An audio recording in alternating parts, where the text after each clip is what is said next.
Life का दूसरा नाम ही है प्रॉब्लम। हर इंसान अपनी जिंदगी में दुखी है, हर किसी को उसका ही दुख बड़ा लगता है और अक्सर ये एज्यूम किया जाता है कि सेलिब्रिटीज की लाइफ में तो कोई दुख हो ही नहीं सकता।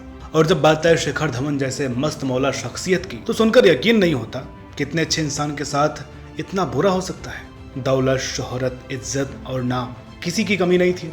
कमी रही तो सिर्फ खुशियों की और एक अच्छे लाइफ पार्टनर की। आखिरकार उन्हें इस मेंटल टॉर्चर से छुटकारा मिल गया, लेकिन 14 साल की हैरेसमेंट होने के बाद इस रिलेशनशिप के टूटने पर ब्रेकिंग तो हर किसी ने चलाया, खबरें हर किसी ने दिखाई, लेकिन जो पूरा सच है वो शायद ही किसी ने बताया हो।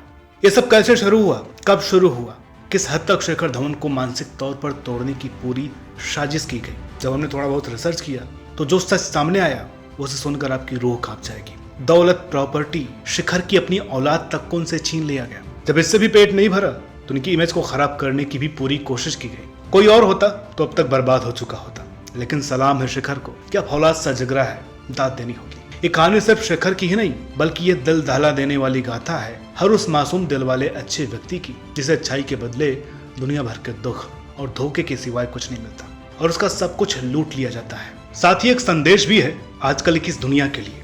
कोशिश करेंगे कि इस पूरे मसले को उसकी जड़ से लेकर पूरा सच आपके सामने ला सके। तो बात है उन दिनों की जब शिखर अंडर 19 लेवल पर कोहराम मचा रहे थे और डोमेस्टिक क्रिकेट में एक जाना पहचाना नाम बन चुके थे। एक दिन ऐसे ही फेसबुक पर स्क्रॉलिंग करते करते शिखर धवन की नजर पड़ी हरभजन सिंह की एक म्यूचुअल फ्रेंड आयशा मुखर्जी पर, जो कि एक इंडियन ऑस्ट्रेलियन किक बॉक्सर थी जो कि ऑस्ट्रेलिया में रहा करती थी। शिखर को उनका चेहरा देखते ही अट्रैक्शन हुआ और भज्जी की फ्रेंड्स देख इन जनाब ने उन्हें फ्रेंड रिक्वेस्ट भेज दी। धवन की माने तो ये लव एट फर्स्ट साइट था।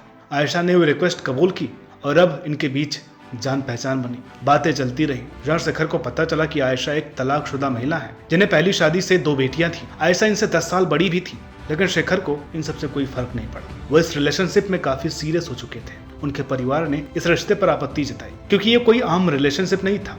अपने से इतनी बड़ी औरत के साथ कौन रिश्ता रखना चाहेगा, लेकिन शिखर ने ये अपने दिल की सुनी और अपने परिवार को बेहद जिद करके उन्हें राजी कर लिया। इसके बाद 2009 में इनकी सगाई हुई। अब क्योंकि धवन इंटरनेशनल क्रिकेट में सेटल होना चाहते थे, इसलिए उन्होंने अपना करियर पुख्ता करने के लिए शादी पोस्टपोन की। 2010 में डेब्यू किया और 3 साल बाद 2012 में इन दोनों की शादी हुई। वैसे तो आयशा एक किक बॉक्सर थी जो कि फाइनेंशियली बेहद ही स्ट्रांग थी, लेकिन शादी करते ही उन्होंने अपना प्रोफेशन छोड़ दिया। इन शॉर्ट शादी के बाद शिखर को लूटने का और मुफ्त की रोटी तोड़ने का फुल प्रूफ प्लान बना लिया। शिखर ने आयशा की दोनों बेटियों को गोद लिया। आपको बता दें कि शादी से पहले आयशा ने इनसे वादा किया था कि शादी के बाद वे इंडिया आकर उनके साथ रहेंगे, लेकिन शादी के बाद आयशा वापस ऑस्ट्रेलिया लौट गई और ये हवाला देकर इंडिया नहीं आई कि उनके पहले पति के साथ उनके कुछ कमिटमेंट्स थे कि अगर वे अपनी बच्चियों से मिलना चाहें तो वे आसानी से विजिट कर सकें। इसलिए आयशा ऑस्ट्रेलिया में ही रह रही थी। खुद तो क्या ही आना था, बल्कि शिखर को भी ऑस्ट्रेलिया आने को कहा।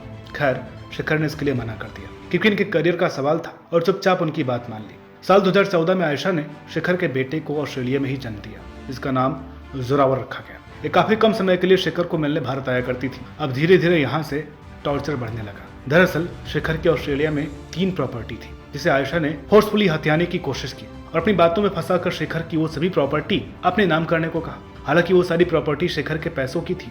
एक प्रॉपर्टी तो 99% शिखर ने उनके नाम कर भी दी, वही बाकी प्रॉपर्टी में भी आयशा को ज्वाइंट ऑनर बनाया। अभी भी आयशा का पेट भरा नहीं था तो उन्होंने और पैसे हटने के लिए अपने एक्स हस्बैंड को भी उन 2 बच्चों के लिए सपोर्ट मनी के नाम पर पैसे मांगे। कोई भी इंसान पैसों के लिए इससे ज्यादा और नहीं गिर सकता। अब उन्होंने शिखर से भी ये कहा कि वे केवल उन पर डिपेंड करती हैं, उन्हें बच्चों को पालने के लिए पैसों की सख्त जरूरत है। जिसके बाद शिखर कितने महीने में 10-10 लाख रुपए ऑस्ट्रेलिया भेजते रहे। शिखर अपने बेटे के अलावा दोनों बेटियों, यहाँ तक कि आयशा के पालतू कुत्तों तक का भी खर्चा उठा रहे थे और सारा पालन पोषण देख रहे थे। इसके अलावा लॉकडाउन में शिखर धवन अपने पिता को हॉस्पिटल लेकर के गए थे, जिसकी वजह से आयशा ने उनसे काफी झगड़ा किया। साल बीतते गए और शिखर धवन चुपचाप ये सब कुछ सहते गए, लेकिन पानी तब सर के ऊपर जा चुका था जब आयशा की डिमांड बढ़ने लगी और ऑस्ट्रेलिया की सभी प्रॉपर्टी में 100% ऑनरशिप के लिए शिखर के ऊपर मानसिक दबाव डालने लगी और अपने बच्चों के लिए और पैसे मांगने लगी। अब शिखर के सब्र का बांध टूट गया और उन्होंने अब ना कह दिया क्योंकि बड़ी बेटी अब मेजर भी हो चुकी थी और ये सारी प्रताड़ना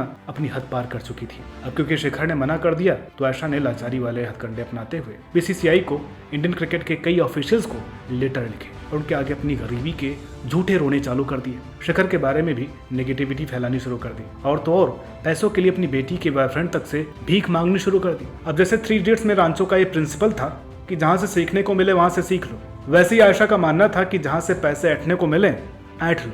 ये दोनों 2021 में एक दूसरे से अलग हो गए, लेकिन अभी भी पेट नहीं भरा तो आयशा ने शिखर से म्यूचुअल डाइवोर्स लेकर 2.5 मिलियन ऑस्ट्रेलियन डॉलर यानी 13 करोड़ रुपए और वो तीनों प्रॉपर्टी की मांग की। शिखर ने इस खोखले रिश्ते को बचाने की आखिरी आस में ये शर्त भी मान ली, लेकिन अभी भी आयशा की कोई जुबान नहीं थी और दुखी आकर शिखर ने 2023 में कोर्ट में डाइवोर्स की अर्जी दी थी और उन पर हुए मानसिक प्रताड़ना और क्रूरता के लिए केस दर्ज किया गया। आयशा को और कुछ नहीं सूझा तो उन्होंने भी शिखर पर कई एलिगेशन लगा दिए और सबसे बड़े दुख की बात तो यह है कि जोरावर के जन्म से लेकर अब तक शिखर उनके साथ ज्यादा टाइम भी स्पेंड नहीं कर सके थे। अब आयशा ने उन्हें अपने बेटे से भी मिलने नहीं दिया, यहाँ तक कि फोन पर भी बात नहीं करने दी।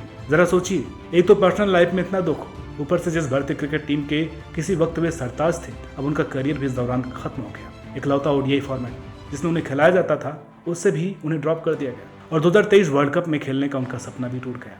इतना सब कुछ होने के बावजूद भी शिखर ने कभी किसी को कुछ नहीं कहा। आयशा के खिलाफ एक बुरा शब्द तक नहीं, कोई कमेंट तक नहीं। एक इंटरव्यू में रिलेशनशिप फेलियर का कारण भी खुद को ही बताया, भाई इससे बड़ा दिलेर खिलाड़ी मैंने आज तक नहीं देखा। जो बीबी आज तक उनके साथ 1 साल भी नहीं रही, उसने धवन से 13 करोड़ रुपए लूट लिए। इसके अलावा ट्रैवलिंग एक्सपेंस, बच्चों की फीस, 3 कुत्तों का सारा खर्चा और हर छोटे बड़े एक्सपेंस का तो कोई हिसाब ही नहीं है। आखिरकार उन्हें इंसाफ तो मिला लेकिन अधूरा। उनकी हर एलिगेशन सच्ची साबित हुई और आयशा की झूठी।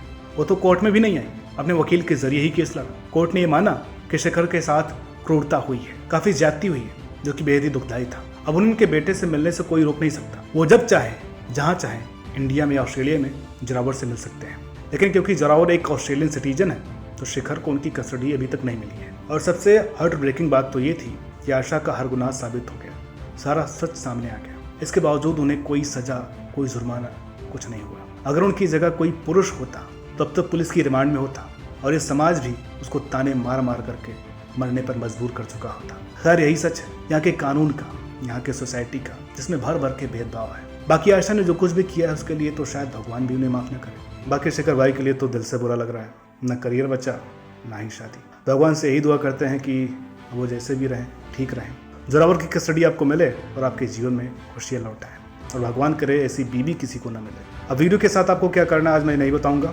मिलते हैं आपसे अगली वीडियो में, तब तक के लिए नमस्कार।